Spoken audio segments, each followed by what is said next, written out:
আজকাল মানুষ কোনো কিছুতেই খুব একটা বেশি কদর করে না।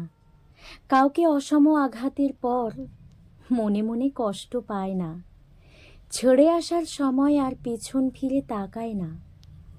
ভুল হলে টেনে বুকের সাথে মিশিয়ে নেয় না, চোখের জলে লেপ্টে দেয় না জামার দুপাশ।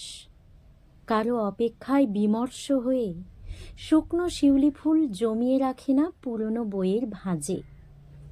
শীতের শুরুতে জানলা বেয়ে নেমে আসা রোদটুকুর দিকে তাকিয়ে পুরনো কিছু কথা ভাবতে ভাবতে মন খারাপ করে না। আজকাল মানুষের বড্ড তাড়া, পালিয়ে আসার ছটফটানি, দুদণ্ড কারোর মুখের দিকে তাকিয়ে তার পরিস্থিতি বোঝার মতো ফুরসত নেই। সম্পর্ক, মান, অভিমান, পোড়ার হৃদয়, চোখের জল অস্বীকার করে মানুষ শুধু ছুটছে দিক বিদিক শূন্য হয়ে, আলোর থেকেও জোরে।